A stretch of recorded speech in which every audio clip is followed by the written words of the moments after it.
안녕하세요. 사연 읽어주는 남예입니다. 오늘도 와주셔서 감사드리며 오늘의 사연 시작하겠습니다. 결혼한 지 3년이 되었을 추석에 저는 평생 잊을 수 없는 큰 사건을 겪게 되었습니다. 여러분들에게 그 사건을 이야기해드리고 싶어 펜을 잡았습니다. 여러분들께서는 돈을 좋아하시나요? 저는 돈을 무서워합니다. 돈이 얼마나 사람을 미치게 만드는지, 돈이 얼마나 무서운 것인지를 직접 겪어보았거든요. 저는 남편과 연애 결혼을 했습니다. 남편과는 대학 시절부터 연애를 했어요. 남편은 정말 똑똑한 사람이었습니다. 저는 남편과 결혼하며 그때 남편의 집안이 상당히 부유하다는 것을 알았어요. 그만큼 남편은 자신의 부를 과시하는 남자가 아니었죠. 남편에게는 8살 많은 형님, 4살 많은 누나, 그리고 3살 어린 남동생이 있었어요. 시아버지는 서울에 큰 상가 건물 2채를 가지고 있었고 서울의 60평대 아파트에서 살고 있었죠. 결혼하고 동서와 형님이 주고받은 대화를 통해 땅도 꽤 많다는 걸 알았고요. 결혼하면서 저희 부부 신혼집으로 마련해준 14억짜리 아파트 역시 시아버지 소유였어요. 네, 시아버지는 정말 돈이 많은 분이었습니다. 그런 이유로 남편의 형제들은 시아버지에게 앞다투어 효도를 했습니다. 특히 형님과 동서 사이에는 보이지 않는 신경전이 굉장히 심했어요. 서로가 조금이라도 더 많은 재산을 차지하려고 하는 듯 보였어요. 저는 그런 집안 분위기가 좋지만은 않았습니다. 표면적으로는 다들 평온한 척했지만 끊임없는 견제가 있었거든요. 돈이라는 것이 사람을 미치게 만들 수 있다는 걸 그때 깨달았어요. 요즘 세상 돈 정말 중요하죠. 결혼할 사람을 고를 때조차도 사랑보다는 돈의 많고 적음으로 결정짓는 세상이잖아요. 미쳐 돌아가는 세상이죠. 하지만 저는 그 돈이 정말 무서운 것임을 시가를 통해 알게 되었습니다. 결혼한 지 3년이 되던 추석에 시아버지께서 뜻밖의 선언을 하셨어요. 우리 집은 더 이상 명절 차례와 제사를 지내지 않겠다는 말씀이었죠. 시대의 흐름에 맞춰 과풍을 바꾸겠다고 하셨습니다. 그 말에 형님은 눈에 띄게 시아버지에게 아부하기 시작했어요. 아버님, 저는 제사 지내는 게 전혀 힘들지 않았어요. 며느리로서 당연히 해야 할 일이었고요. 그런데 아버님, 괜히 저희를 배려하시느라 너무 감사한 마음이에요. 동서도 가만히 있지 않았어요. 시아버지의 신세대적인 선언이 멋지다고 그동안 몰랐던 시아버지의 매력에 반했다며 아부를 떨었죠. 아버님, 정말 멋지세요. 완전 신세대 시아버지 같으세요. 저 아버님한테 완전 반했어요. 그렇게 시가에서는 명절 차례와 제사를 그만두기로 결정되었습니다. 대신에 명절에는 모두가 함께 떠나는 가족 여행이 계획되었죠. 시부모님 2분을 포함해 아주버님 가족 4명, 시누이 가족 3명, 우리 부부, 그리고 서방님 부부까지 총 13명이 하와이로 떠나는 6박 8일의 여행이었어요. 그런데 이 여행 경비가 제 상상을 아득히 초월하더군요. 1인당 경비만 해도 1,000만 원에 가까웠고 전체 경비는 무려 1억 3천만 원에 달했죠. 모든 비용은 시아버지께서 부담하셨습니다. 저같이 평범한 사람은 평생 상상도 못해볼 여행이었어요. 제 이야기를 들은 제 친구들은 모두 부러워하더라고요. 혹시 여러분들도 그러신가요? 하지만 제가 들려드릴 이야기를 들으면 금세 부러움은 사라질 겁니다. 이 여행은 겉으로는 럭셔리했지만 사실은 지옥으로 향하는 여정이었거든요. 첫날 하와이에 도착한 우리는 모두 들뜬 상태였습니다. 형님과 동서는 시아버지 곁에 바짝 붙어 애교를 떨기 바빴고요. 형님은 시아버지의 건강을 걱정하며 과일과 물을 챙겨드렸고, 동서는 시아버지의 여행 계획을 칭찬하며 아양을 떨었고요. 그런 두 사람을 지켜보던 신우는 갑자기 의미심장한 말을 꺼냈어요. 니들도 참 한결같이 애쓴다. 멍청하기는. 그렇게 아무리 애써도 우리 아빠 재산 가질 사람은 이미 정해져 있어. 그 말을 들은 형님과 동서는 신우를 날카롭게 노려보았습니다. 저는 무슨 일인지 영문을 알 수 없었지만 그 순간의 분위기가 너무 차가워서 당혹스럽기만은 했죠. 하지만 그때까지만 해도 그저 신우의 농담일 거라고 생각했어요. 지금 생각해보면 정말 저는 신우 말처럼 아무것도 몰랐던 거네요. 사건은 하와이에 도착한 다음 날 저녁에 벌어졌습니다. 우리는 모두 야외 테이블에서 고기를 구워 먹으며 와인과 맥주를 마시고 있었죠. 서방님이 고기를 추가로 가지러 방으로 들어갔을 때 사건이 시작되었습니다. 서방님이 핸드폰을 테이블 위에 두고 갔는데 그 핸드폰이 울리기 시작했어요. 울리는 소리가 주변의 떠들썩한 대화 속에서도 유독 크게 들렸습니다. 동서는 자연스럽게 서방님의 핸드폰을 집어들었죠. 그리고 그 핸드폰 화면을 확인한 순간 동서의 표정이 싸늘하게 굳어졌습니다. 와인을 마시며 웃고 떠드는 다른 사람들은 동서의 그 표정을 눈치채지 못했어요. 오직 저만이 그 변화된 분위기를 감지했죠. 서방님이 돌아오자 동서는 핸드폰을 집어던지며 물었습니다. 당신, 이 문자 뭐야?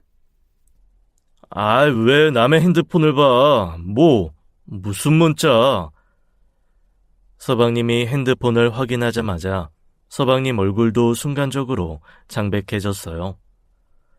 그때서야 시댁 식구들도 이상한 분위기를 감지했습니다. 무슨 소란이냐, 작은 애야. 다들 즐겁게 있는 자리에서 무슨 소란인 거야? 아버님, 이 사람 바람났어요. 하와이에 잘 도착했냐고, 연락도 없고 보고 싶다고라는데? 이게 무슨 문자냐고. 서방님은 당황하며 변명하기 시작했어요.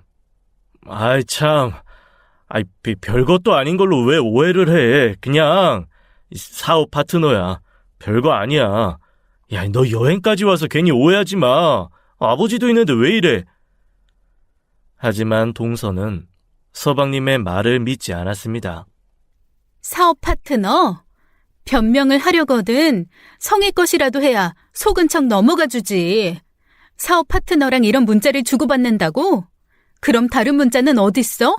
사업 파트너라면 다른 문자도 오고 갔을 텐데 왜 하나도 없냐고. 네가 다 지운 거잖아.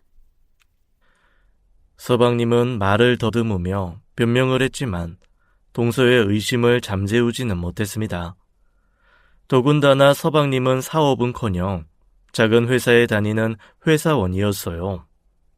네가 무슨 돈이 있어서 사업을 해? 사업 파트너? 그런 말 같지도 않은 말로 날 속이려고?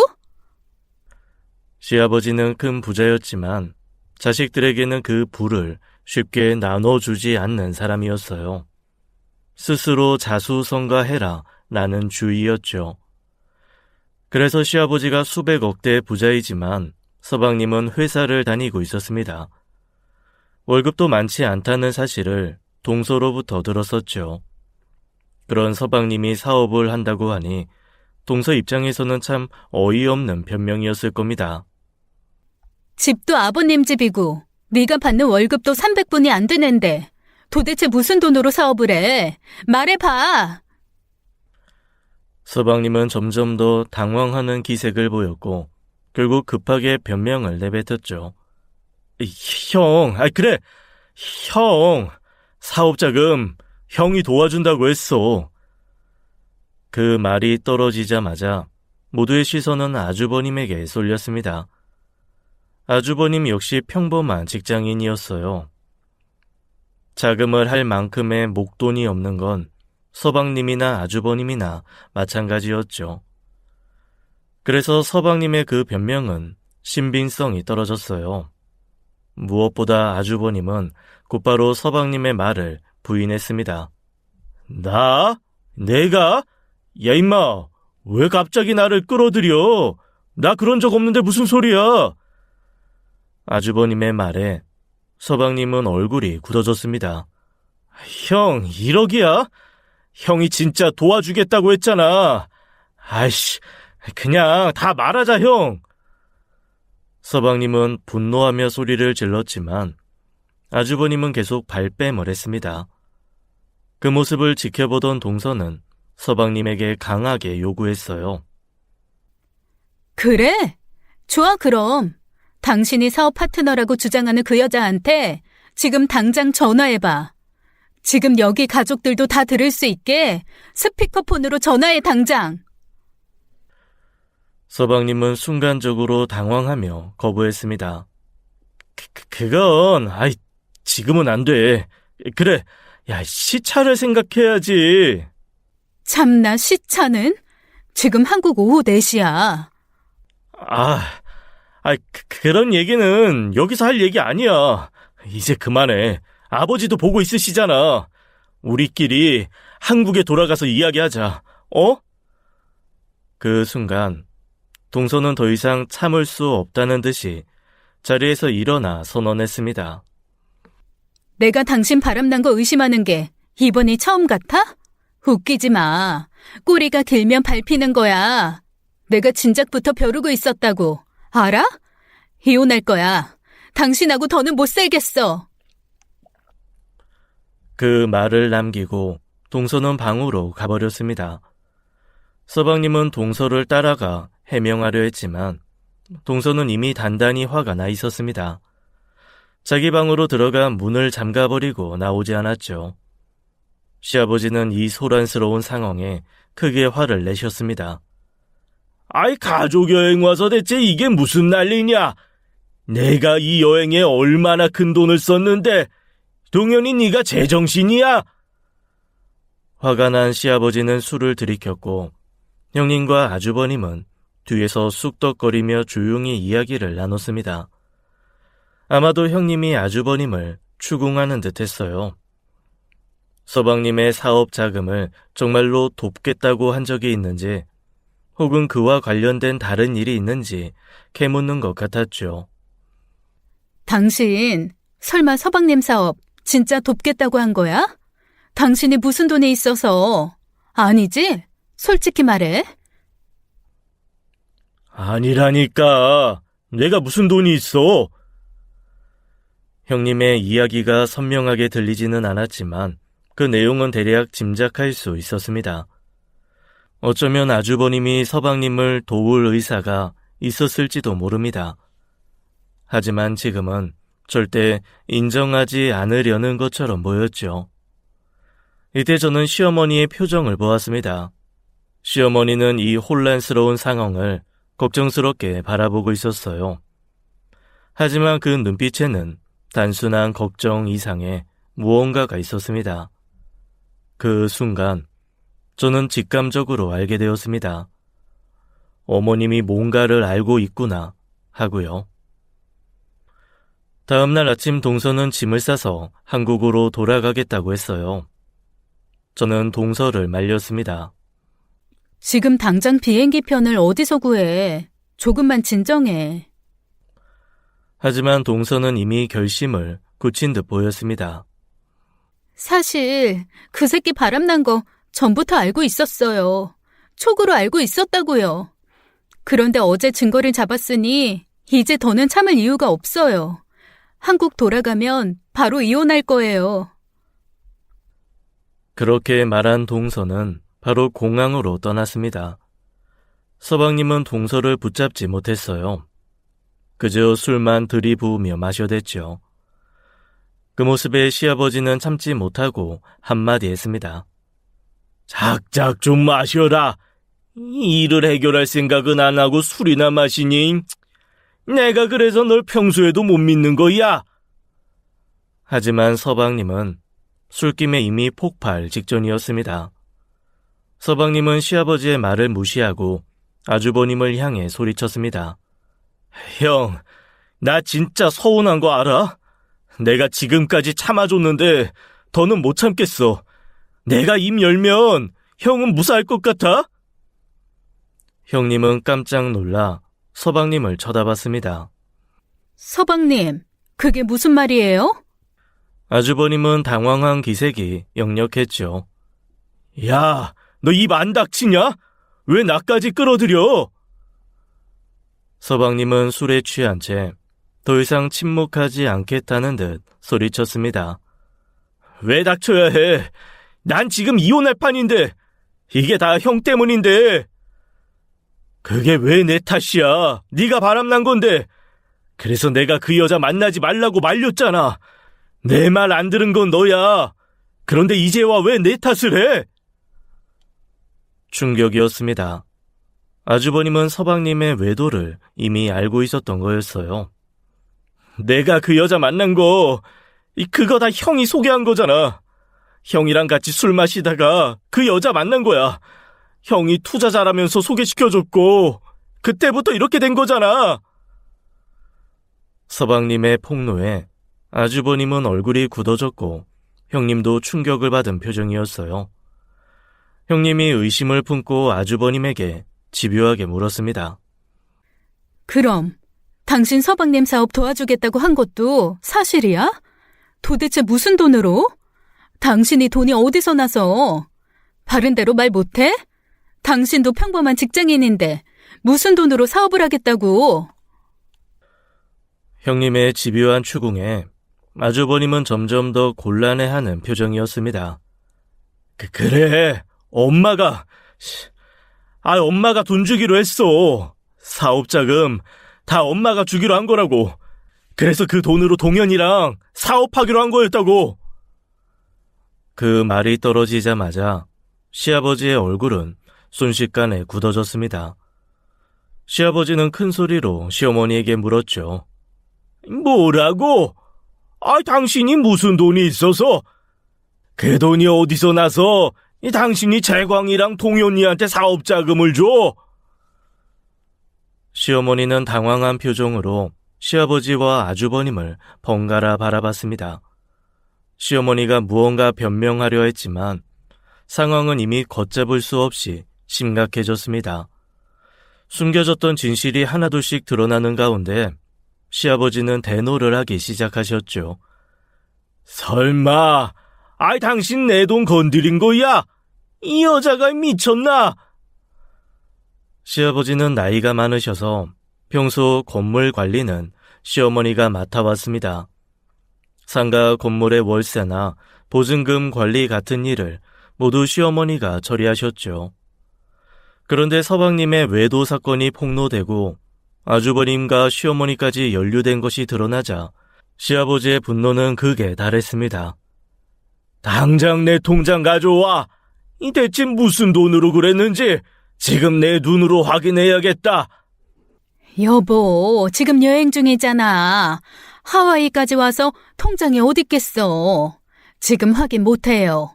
집에 가면 다 말해줄게요. 화 좀 그만 내요. 그럼 핸드폰으로 보여봐.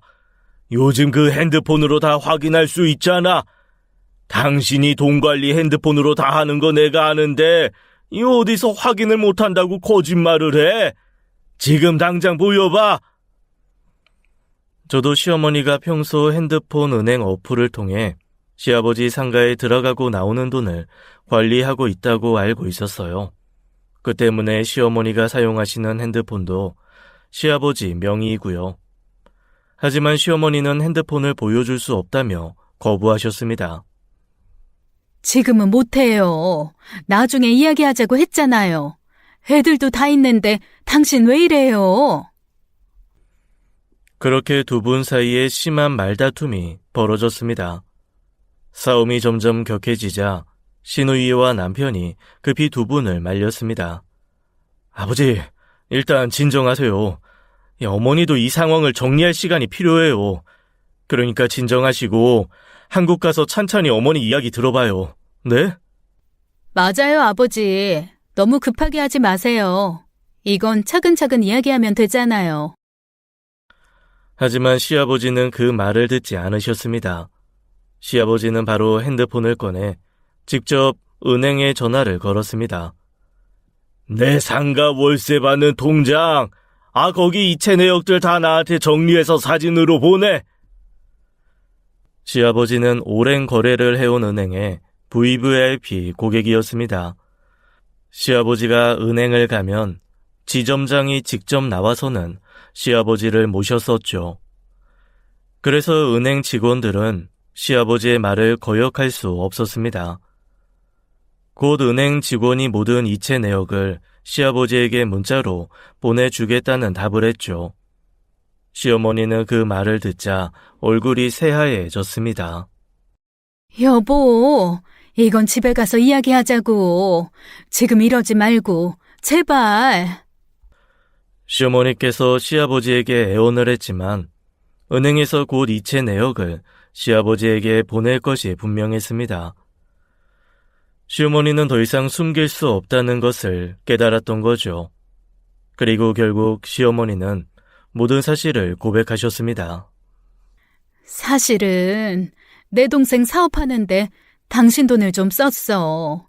그리고 재광이한테도 쓰기로 약속했고. 뭐? 뭐라고? 이 여자가 지금 뭐라는 거야? 내 돈을 네 마음대로 처남한테 썼다고 말하는 거냐? 왜 당신만의 돈이야? 부부의 돈이잖아. 이제껏 당신 내조하면서 살았으면 나한테도 권리가 있다고. 부부의 돈? 이걸 확? 개소리 마라. 그게 내 돈이지 어떻게 부부 돈이야? 네가 한 푼이라도 벌어봤냐? 평생 내 돈 쓸 줄만 알았지. 그런데 뭐 부부의 돈? 네가 미쳤구나. 아주 제대로 약을 먹었어. 두 분의 싸움은 점점 더 격해졌습니다. 시아버지는 시어머니에게 막말에 가까운 소리를 계속 질렀고 시어머니는 자신도 그 돈을 쓸 권리가 있다고 항변하셨죠. 이 난장판을 보고 있는 자식들은 시아버지를 계속 말렸어요. 하지만 이 사태를 수습하기에는 역부족이었습니다. 그렇게 시댁 식구들의 가족 여행은 완전히 망해버렸습니다. 하지만 이 사건은 믿을 수 없는 막장 사건의 서막에 불과했어요. 여행 동안 우리는 숙소에서만 머물렀습니다. 시아버지는 매일같이 화가 치밀어 술을 마셨고 남편은 그 옆에서 어떻게든 시아버지를 말리려고 했습니다.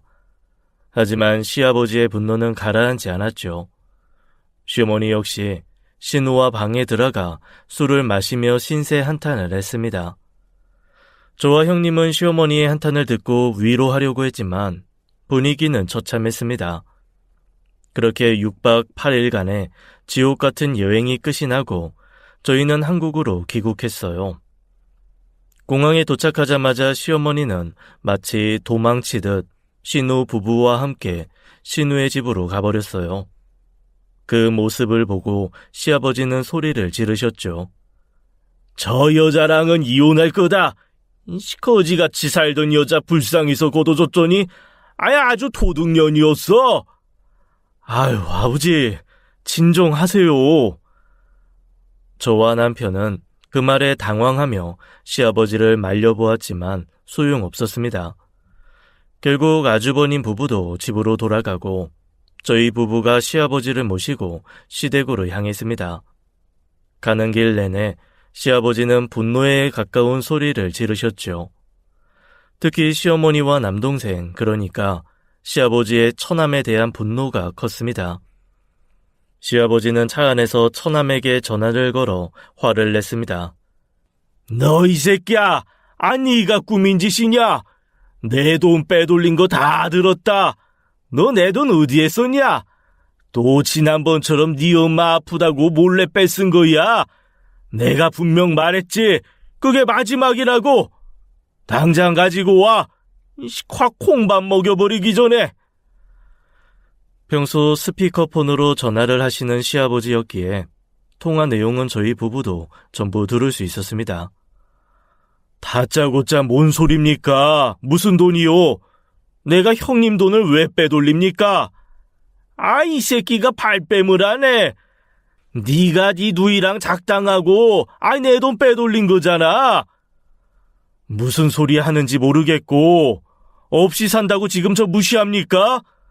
저 돈 빼돌린 적 없어요. 누님한테 통장만 빌려준 거라고요. 이건 또 뭔 소립니까? 순간 저희 부부는 머릿속이 혼란스러워졌습니다. 통장만 빌려줬다고 이게 대체 무슨 말일까요? 말 같지도 않은 소리를 하지 마라. 네가 돈을 어떻게 썼는지 다 알아낼 수 있으니까 기회 줄 때 지금 당장 똑바로 말해. 믿거나 말거나 형님이 알아서 하시고 저 돈 모릅니다. 그리고는 그대로 시 외삼촌은 전화를 끊어버렸습니다. 시아버지는 당황한 듯 잠시 말을 잇지 못하다가 다시 분노에 찬 목소리로 남편에게 말했습니다. 이 새끼들이 진짜? 진홍아, 네가 알아봐라. 너한테 일 맡길 테니까 저것들이 내 돈으로 무슨 작당을 하는지 네가 빨리 조사 좀 해봐라. 남편은 시아버지 말에 바로 고개를 끄덕였습니다. 그리고 그날부터 시아버지는 남편에게 상가 월세와 보증금 등 모든 재산 관리를 맡기기로 했고요. 앞으로는 네가 이 모든 관리해라. 다른 것들은 믿을 수가 없다. 하나같이 다 내 돈 어떻게 하면 뜯어낼 수 있나. 대가리들만 굴리고 있으니 난 너만 믿는다. 그 말에 남편은 무거운 책임감을 느낀 듯 굳은 표정으로 고개를 끄덕였습니다. 이후 시어머니는 시누이의 집으로 가신 후로는 돌아오지 않으셨습니다. 남편은 시아버지가 혼자 계신 것이 걱정된다며 당분간 시댁에서 지내자고 하더군요. 저는 남편의 부탁에 그렇게 하기로 했어요. 저 나름대로 시가에 머물며 이 사태를 어떻게 수습해야 할지 움직여야 했습니다. 시부모님 사이가 파탄으로 흘러가는 것 같아 마음이 무거웠어요. 이 사건은 결국 이혼 소송으로까지 번졌습니다. 시아버지는 더 이상 참을 수 없다며 이혼 소송을 진행하셨거든요. 남편은 시아버지를 돕기 위해 시어머니의 뒷조사를 하겠다고 나서더군요. 남편은 흥신소를 써서 시어머니의 모든 행적을 파헤치겠다고 말했습니다. 저는 그런 남편에게 화를 냈어요. 다른 사람도 아니고 당신 엄마야. 엄마한테 어떻게 이렇게 해. 지금 두 분 이혼을 막고 화해시키는 게 중요한데 왜 사태를 더 심각하게 만드는 거야? 당신은 아무것도 몰라. 우리 가족이 겉으로는 화목해 보였지만 사실 속으로는 이미 썩어 문드러진 가족이었다고. 어머니가 이렇게 사고친 게 한두 번인 줄 알아? 아버지도 참을 만큼 참으신 거라고. 그리고 이어서 남편은 저에게 충격적인 고백을 했습니다. 사실 당신이 모르는 게 있어. 우리 부모님 재혼한 사람들이야. 형하고 누나는 사실 어머니 자식들이야. 어머니 전 남편과 사이에서 태어난 사람들. 반면 나와 동생은 아버지 친자식들이고 그렇게 각자 자식들 데리고 와서 우리 부모님이 재혼한 거야. 그때가 내가 5살 때 일이었네. 이 진실을 듣고 나니 그동안 시부모님의 미묘한 관계와 자식들 사이에서 흐르던 긴장감이 이해가 되기 시작했습니다. 그 사실을 대체 왜 이제야 말하는 거야? 미안해. 난 그저 어려서부터 함께 했으니 형은 그냥 형이고 누나는 그냥 누나라고 생각했어. 남이 아니라. 그래서 이런 복잡한 가정사를 꼭 설명해야 하나 싶었던 거고. 그런데 최근 들어 부쩍 어머니와 어머니 자식들이 아버지 재산을 탐내는 모습을 보였어. 그래서 당신 모르게 미묘한 신경전이 있었던 거고. 시댁 식구들은 표면적으로 평화로웠지만 그 안에서는 각자에게 돌아올 재산 문제 때문에 서로 다른 감정들이 있었던 겁니다. 남편은 그때부터 더욱 결심을 굳힌 듯 보였어요. 남편은 흥신소에 의뢰해 시어머니의 뒷조사를 착수했고 한 달 만에 모든 증거를 차곡차곡 모아왔습니다. 남편은 손꼽히는 대학을 수석으로 졸업한 인물로 시가에서는 가장 뛰어난 학력을 자랑하는 사람이었습니다. 직장도 대기업에서 일하며 항상 최고의 성과를 내는 사람이었죠. 시아버지 자식들 중에서 가장 똑똑하고 일을 정확하게 처리하는 사람이었습니다. 철저하고 꼼꼼한 성격 덕분에 이번 일도 신속하게 처리하더군요. 그래서 시아버지가 더욱 남편을 믿기로 했고요. 결국 한 달 후 남편은 시어머니의 모든 행적과 자금 흐름, 그리고 시어머니가 시아버지 몰래 쓴 돈의 내역까지 상세한 보고서를 가지고 왔습니다. 남편은 모든 증거를 시아버지에게 제출하며 말했습니다. 어머니가 아버지 돈 빼돌리고 있던 거 명확해요. 그래, 잘했다. 내 돈이 처남 그 쓰레기한테 다 넘어간 게 맞냐? 아니요, 그건 아닙니다. 외삼촌은 정말 아무것도 모르고 있던 게 맞던 것 같아요.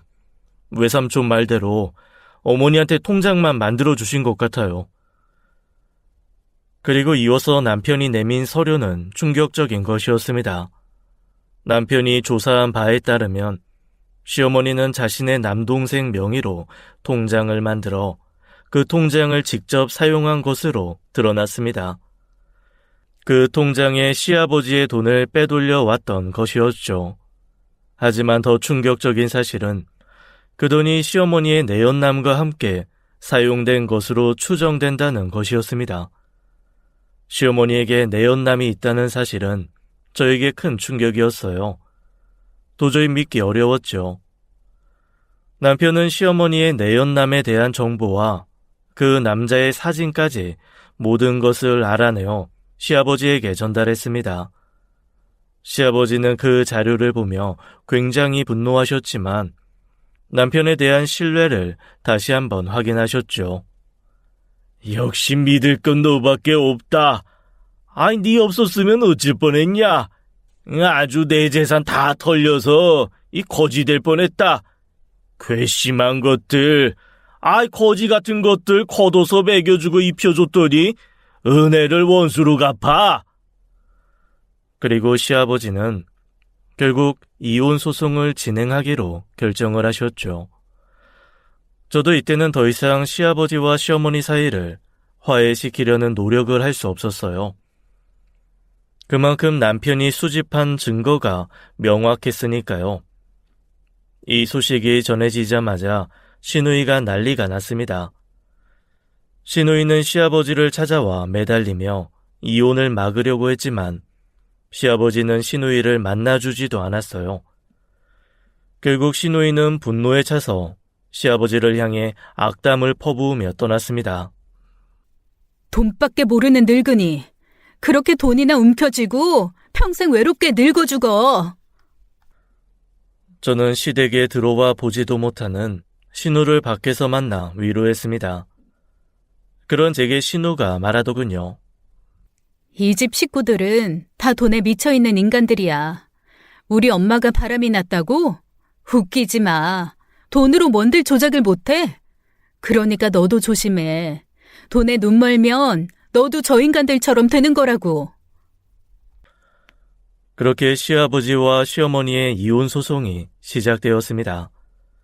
소송은 길고 지루하게 이어졌어요. 그 사이 저희 부부는 저희 집으로 돌아갔습니다. 시간이 흘러갔고 바뀐 것이 있다면 시동생 부부가 결국 이혼을 했다는 것과 시누이가 시아버지와의 연을 끊고 이사를 가버린 것이었습니다. 시아버지가 마련해준 집을 두고 다른 곳으로 이사간 시누이는 더 이상 연락도 되지 않았습니다.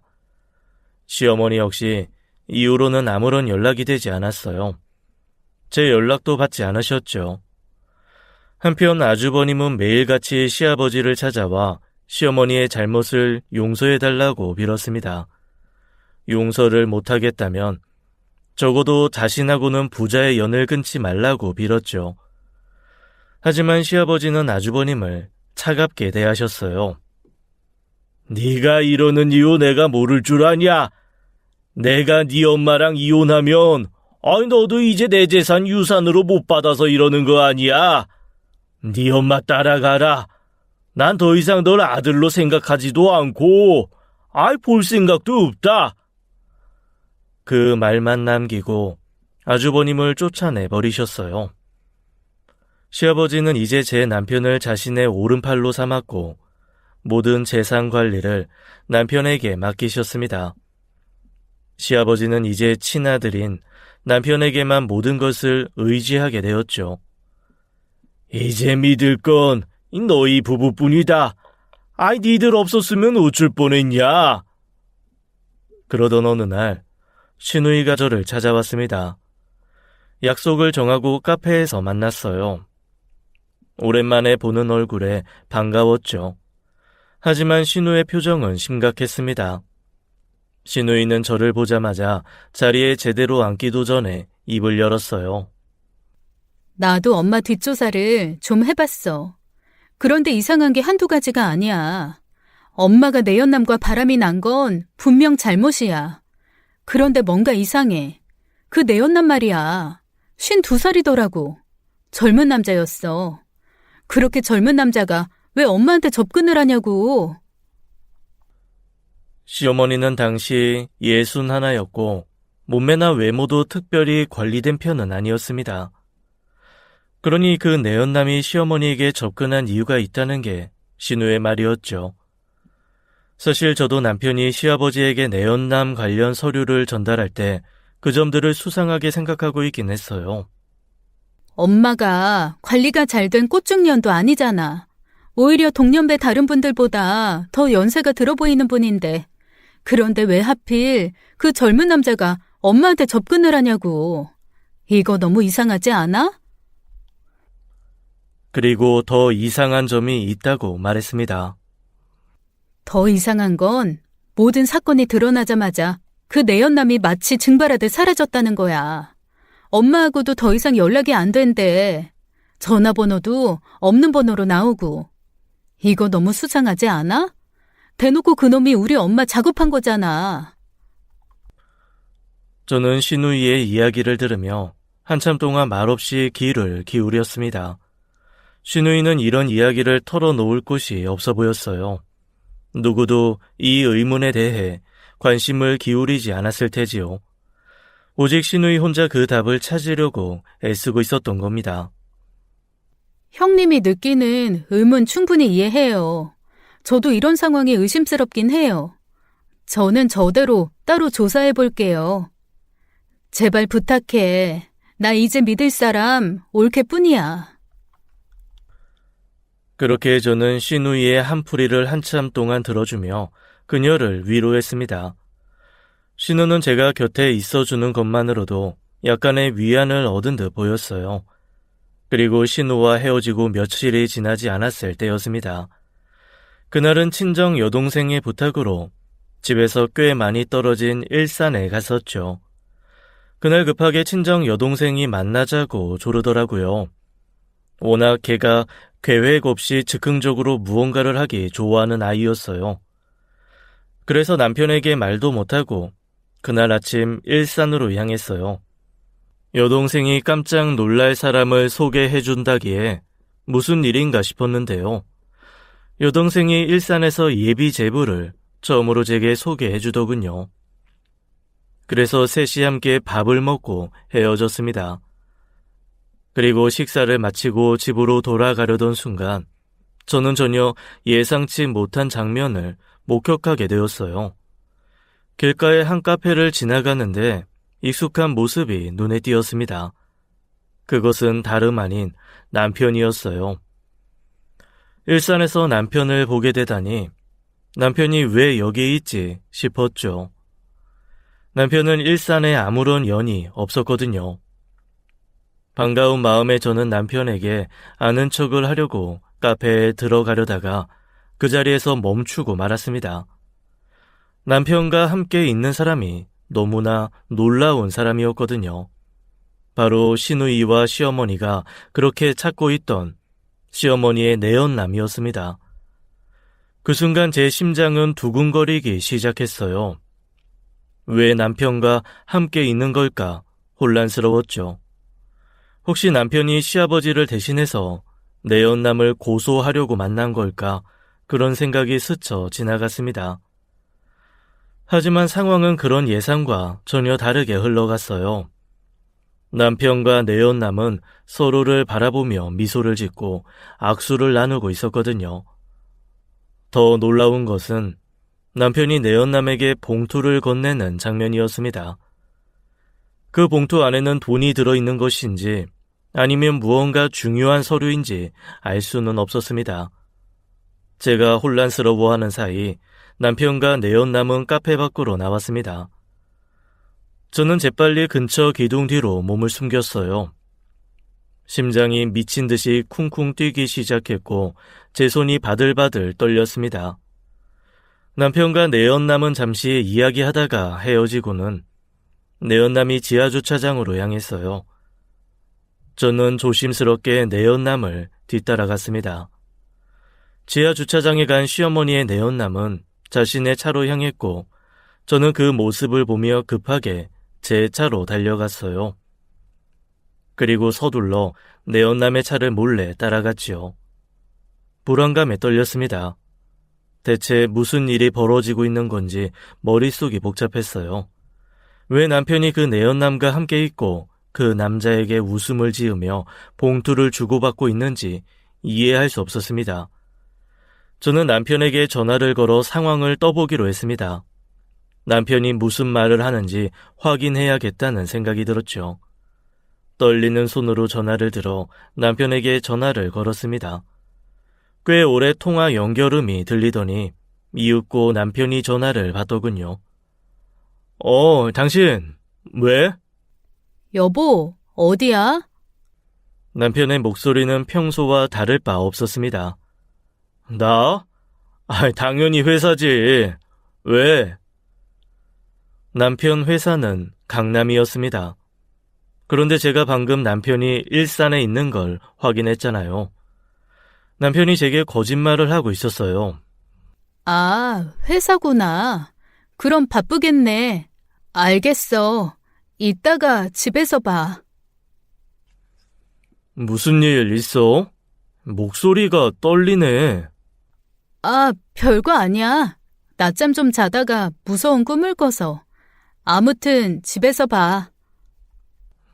저는 그렇게 말하고 전화를 끊었습니다. 전화를 끊자마자 손이 떨리기 시작했어요. 왜? 대체 무슨 이유로 나에게 거짓말을 한 걸까? 한 가지 확실한 건 남편이 무언가 제게 숨기고 있다는 사실이었죠. 저는 그 비밀을 알아내야 했습니다. 시어머니 내연남의 차는 일산 IC를 지나쳐 파주 쪽으로 향하더군요. 그러더니 내연남 차는 휴게소로 들어갔습니다. 저 역시 그를 따라 휴게소로 들어갔죠. 내연남은 휴게소 안으로 들어가 밥을 먹으려는 듯 보였습니다. 저는 테이블에 앉은 그에게 다가갔어요. 저를 발견한 내연남은 저를 경계하는 듯 했습니다. 제 얼굴을 보자마자 눈에 띄게 신경이 곤두선 듯한 표정이었죠. 저는 떨리는 심장을 억누르며 최대한 차분하게 말했습니다. 저 백진홍 아내예요. 남편의 이름을 말하자 내연남의 표정이 순간적으로 변했습니다. 경계심이 조금 풀린 듯했고 저를 바라보는 눈빛이 조금 누그러졌죠. 저는 그 반응에 안심하며 내연남을 떠보기로 마음먹었어요. 지금 이 남자를 통해 진실을 밝혀내지 않으면 앞으로 영영 기회가 없을 듯 했거든요. 저도 일 하나 의뢰하고 싶은데 가능할까요? 내연남은 의심의 눈초리로 저를 바라보았습니다. 그의 눈빛이 저를 관찰하는 듯한 느낌이었고 저 역시 그 순간 긴장이 더욱 고조되었습니다.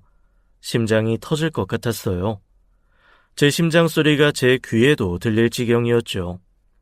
하지만 저는 최대한 표정을 감추고 그를 똑바로 바라보았습니다.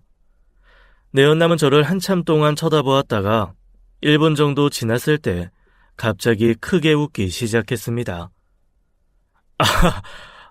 사모님, 무슨 말씀하시는 겁니까?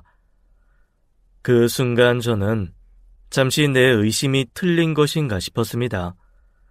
하지만 내연남이 이어서 말하는 걸 듣고 내 의심이 사실이었구나 확신하게 되었죠. 저 지금 조심하고 숨어 있어야 하는 거 아시면서. 그 말에 제 심장이 덜컥 내려앉는 느낌을 받았습니다. 내 의심이 맞았구나. 내 남편이 이 사람을 써서 지난 모든 일을 꾸민 게 맞구나. 남편을 믿었던 만큼 내 의심이 사실로 드러난 순간 제 마음은 찢어지게 아팠습니다. 하지만 저는 그를 떠보는 것을 멈추지 않고 더욱 자연스럽게 말을 이었습니다. 다 알죠. 그런데 제가 의뢰할 일은 반년쯤 뒤에 해주시면 돼요. 반년 뒤라. 그 정도면 해드리죠. 상대가 누굽니까? 제 가격 아시죠? 가격은 잘 몰라요. 그런 건 남편이 알아서 한 거라. 얼마 정도 하나요? 5천만 원이요. 사실 사모님 시어머니 일 꽤 힘들었어요. 아시잖아요. 그런 할머니들 꼬시는 거 쉬운 일 아니거든요. 비위도 상하고. 그의 말에 저는 큰 충격을 받았습니다. 역시 이 남자가 시어머니에게 접근한 것은 순전히 돈 때문이었어요. 그래서 이번에도 비슷한 일이라면 5천만 원은 주셔야 해요. 돈은 선입금으로 2천 주셔야 하고 일 끝나면 나머지 주시면 됩니다. 어떻게 계약금은 백 사장님한테 받으면 될까요? 알겠습니다. 그런데 이 일은 남편이 아닌 제가 필요한 거라 저와 직접 연락하시면 돼요. 내연남은 잠시 생각하더니 아무런 의심 없이 명함을 내밀었습니다. 그럼 일 시작될 때 다시 연락드릴게요. 그렇게 그 남자의 명함을 들고 제 차로 돌아왔습니다. 차에 올라타고 집으로 돌아가는 동안 머릿속은 수많은 생각들로 가득 찼어요. 모든 건 내 남편이 꾸몄구나. 내 남편이 모든 사건의 배우였구나. 남편이 이 남자를 고용해 시어머니가 바람나게 유도하고 그리고 시아버지와 이혼을 시킨 것이었구나. 남편이 시아버지의 재산을 혼자 독식하기 위해 이 모든 엄청난 일을 꾸민 것이었습니다. 제가 집에 도착하니 얼마 뒤 남편도 집에 왔어요. 퇴근 시간은 아직 남았는데 말이죠. 조 사장한테 전화 왔었어. 오늘 당신 조 사장 만났더라. 어떻게 알았어? 혹시 나 미행했니? 우연히 당신하고 조상식 그 사람이 만나고 있는 거 봤어. 그래서 조상식 따라가서 물어본 거야. 대단하네. 우리 아버지가 당신 좋아하는 이유가 맞았네. 똑똑해 당신. 시어머니 바람나고 내연남 생긴 거 당신이 꾸민 거지? 그래서 이혼시키고 자식들 다 쳐내면 당신이 혼자 상속받으려고. 제 물음에 남편은 차분한 미소를 띠며 대답했습니다. 나도 우리 아버지처럼 당신 이런 점이 마음에 들었어. 똑똑하거든. 살면서 나한테 들러붙는 여자들 많았는데 걔들 다 멍청했거든. 그런데 당신은 달랐어. 당신은 어떤 상황에서든 감정이 급하게 올라오지 않잖아. 그저 사람들 바라보면서 저 사람은 왜 저럴까? 저 행동의 이유는 무엇일까? 언제나 분석을 하잖아. 그래서 당신이 좋았어. 남편의 그 말에 등골이 서늘해졌습니다. 남편은 여전히 미소를 지으며 저를 바라봤어요. 결국 당신만 진실에 다가섰네. 우리 아버지도 감쪽같이 속였는데. 저는 떨리는 목소리로 다시 물었습니다. 도대체 왜 그런 거야? 계모라고 해도 당신을 30년 동안 키워주신 분이잖아. 어떻게 그런 분을 그렇게 함정해? 남편은 잠시 침묵하다가 저를 향해 천천히 말했습니다. 내가 의도했던 아니던 어쨌거나 바람난 건 어머니 잘못이지. 내가 사람 붙였어도 바람 안 났으면 되는 거 아닌가? 그리고 30년을 날 키워줬더라. 그게 뭐 대단한 거라고. 그리고 정확히는 아버지 돈 때문에 날 양육해준 거지. 돈 받고 애 봐주는 사람들과 하등 다를 거 없어. 정선아, 그냥 지금을 즐겨. 우리 아버지, 당신 시아버지, 암이야. 그 양반이 건강 염려증이 있어서 매년 2번씩 건강검진을 받거든. 그래서 일찍 발견하긴 했는데 암에 걸리셨더라고. 고작 이기지만 그 연세의 암이라니 아마 오래 살지는 못하실 거야. 그 말을 듣고 저는 숨이 멎는 것 같았습니다. 자기 아버지가 암이라는데 저렇게 태연하게 말을 하는 자식이라뇨. 남편은 한치의 동요도 없이 말을 이어갔어요. 아버지 돌아가시고 계모와 그 자식들에게 유산 가는 꼴 나 못 보겠더라고. 그래서 내가 해결한 거야. 그러니까 그만 좀 노려봐. 야, 나 뚫리겠다. 말했잖아. 나 당신 정말 좋아해. 그러니까 우리 아버지 돌아가시면 그 돈으로 떵떵거리며 살자. 우리 돈 걱정 없이 살 수 있어. 원하고 상상하는 거 다 할 수 있다고. 남편의 말에는 차가운 철저한 계획이 느껴졌습니다. 심지어 남편은 시아버지가 자신의 친아들인 서방님까지 내쳤다고 말했어요. 그 멍청한 내 동생 놈도 아버지가 내쳤어. 사실 재수씨가 아버지 친구 딸이었거든. 그런데 그 멍청한 놈이 바람이 나서는 뭐 나로서는 계획하진 않았지만 뜻하지 않은 좋은 수학이었고 결국 남편의 계획은 완성되었습니다. 시부의 막대한 유산을 물려받을 사람은 이제 남편뿐이었으니까요. 넌 똑똑하잖아. 그러니까 잘 생각하고 현명한 선택해. 난 우리 정선이 믿어. 다음 날 저는 시아버지를 찾아가 모든 사실을 고백했습니다. 시아버지는 한동안 아무 말도 없이 저를 바라보더니 갑자기 껄껄껄 웃음을 터뜨리셨어요. 아이, 자식 새끼들 다 별 볼 일 없다 생각했는데 그래도 아들 하나는 참 잘 낳았다. 내 재산이 내 씨도 아닌 놈들한테 갈까봐 고민하고 있었는데 아이, 친홍이가 알아서 일을 잘 처리했구만. 역시 똑똑한 놈이야. 시아버지는 남편을 칭찬하며 흐뭇한 표정을 지었습니다. 아이, 그 정도로 똘똘한 놈이면 내가 믿고 내 돈 건물 땅 다 물려줄 수 있다. 그 놈이 내 재산 잘 불려나갈 거야. 그런데 너는 왜 나를 찾아와서 이 이야기 하는 거냐? 너 다른 마음 품은 거 아니지? 그러지 말아라. 너 똑똑하지 않냐? 다른 며느리들은 그냥 개돼지들이었어.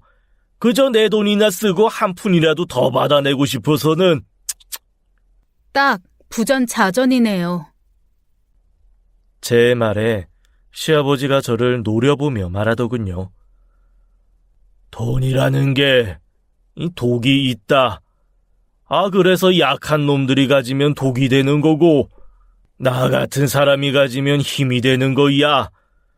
괜히 이곳저곳에 쓸데없는 말 흘리고 다녀서 피곤하게 만들지 말고 선택 잘해라. 입 다물고 있으라는 협박이었어요. 저는 그런 시아버지에게 제 뜻을 말했습니다. 아버님, 암이시죠? 돈 많으신데 그 돈으로 치료 못하신대요? 아버님, 지금 주변을 보세요. 아무도 없어요. 이 집 지금 시세가 얼마예요? 엄마 무시하죠? 아마 저는 평생 일해도 이 집 못 사겠죠. 그런데 그러면 뭐예요? 아버님 지금 60평 이 집에서 혼자 살고 계시잖아요. 이 집엔 온기가 없어요. 그냥 싸늘함만이 가득해요. 그거 아세요, 아버님? 이 집 꼭 집이 아니라 관 같은 거. 제 말에 시아버지는 잠시 말없이 저를 바라보았습니다. 하지만 저는 멈추지 않았어요. 모두 쳐내시면 아버님 아들이, 제 남편이 아버님 말 잘 들을 것 같죠? 어림도 없어요. 아버님이 믿고 의지할 사람이 아들 하나뿐이 없게 되는 그 순간 아버님도 내 남편의 종이 되는 건 시간 문제일 거예요. 선택 잘하라고요.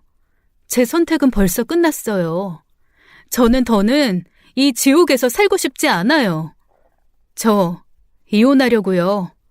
마지막으로 인사드리러 왔어요. 암 치료 잘 받으시고 건강하세요.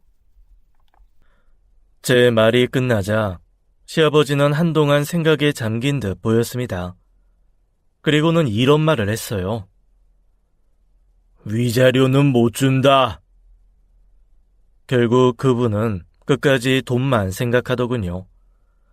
끝까지 돈에 집착하는 시아버지의 태도에 저는 헛웃음을 지었습니다. 이후 저는 남편에게 이혼을 하자고 했습니다. 더 이상 당신 같은 사람과는 살 수 없다고 말했어요. 남편은 예상 외로 덤덤하게 협의 이혼을 받아들였습니다. 그는 아무런 감정도 드러내지 않은 채 이혼 절차를 밟았죠. 그리고 이혼하면서 저에게 꽤 큰 금액의 위자료를 주었습니다. 입을 다물라는 뜻의 돈인지, 저를 정말 사랑했어서 주는 돈인지 사실 지금도 잘 모르겠습니다. 저도 남편의 마음을 읽지 못하겠더라고요. 하지만 저는 남편의 그 돈에 연연하지 않았습니다. 그리고 시아버지의 협박도 신경 쓰지 않았어요. 저는 이후 시누이에게 연락을 했어요. 그리고 저는 시어머니의 내연남, 남편에게 사주를 받은 그 남자, 조상식의 명함을 시누이에게 건네주었습니다. 그리고 남편과 시아버지와 나눈 대화의 모든 녹음 파일도 함께 건네주었죠. 이젠 형님이 내 전 남편, 당신 동생과 맞서 싸우든 아니면 돈을 받고 합의하든 그것도 아니면 무서워하면서 도망을 가든 알아서 하세요. 내 역할은 여기까지예요. 왜 날 도와주는 거야? 괜히 아버지, 아니다. 이제 아버지도 아니지. 그 노인네한테 밉보이면 옳게도 골치 아파질 텐데. 형님 도와주는 거 아니에요. 저는 시어머니도 잘못이 크다고 생각해요. 전 남편 말대로 시어머니 행실이 똑바랐다면 애당초 그렇게 당하지도 않았을 테니까요. 다만 돈에 미쳐서 싸움난 당신들 싸움에서 저는 형님이 무력하게 지는 걸 원하지는 않아요. 이 모든 일을 꾸민 전 남편 때문에 가장 피해본 사람은 저니까요. 돈이라는 건 참으로 묘한 것이죠. 평생을 함께한 사람도 돈 앞에서는 낯선 존재가 되어버립니다. 저는 전시가 사람들을 보면서 그리고 제 자신을 보면서 자꾸 그런 생각을 하게 되었어요. 돈이란 도대체 무엇일까요? 시아버지의 재산을 놓고 벌어진 이 전쟁 속에서 저는 한 가지 분명히 깨달았어요. 돈은 사람을 미치게 만듭니다. 처음엔 아무렇지 않게 여겨졌던 그 돈이 시간이 흐를수록 사람들의 마음을 좀먹고 그들의 눈을 가리고 결국은 스스로를 파괴하게 만드는 거죠. 시어머니도 남편도 신우도 모두가 그 앞에서 돈의 노예가 되어버렸죠. 만약 이 가족들이 평범하게 살았다면 지금처럼 서로를 속이고 배신하고 미워했을까요? 어쩌면 더 소박하고 더 따뜻한 관계를 유지할 수 있지 않았을까 하고요. 사람들은 돈이 인생의 문제를 해결해 준다고 믿죠. 돈만 있으면 모든 갈등과 고통이 사라질 거라고요. 하지만 제가 경험한 바에 따르면 돈은 문제를 해결하는 도구가 아니라 오히려 문제의 근원이 되기도 합니다. 돈이 사람을 움직이는 힘이 되는 순간 우리는 그 돈의 노예가 되어버리는 것 같아요. 물론 돈이 없어서 힘든 삶도 분명히 있겠죠. 하지만 돈이 넘쳐날 때의 고통은 또 다른 종류의 고통임을 저는 이 경험을 통해 뼈저리게 깨달았어요. 그렇게 저는 신우이에게 남편의 계획을 모두 털어놓고 그들 모두와 연을 끊었습니다. 제 인생에서 그 사람들 모두를 털어내버렸죠. 지금도 여전히 시아버지와 시어머니는 이혼 소송 중에 있습니다. 제가 신우에게 준 증거들로 인해 소송은 새로운 국면에 다다랐지요.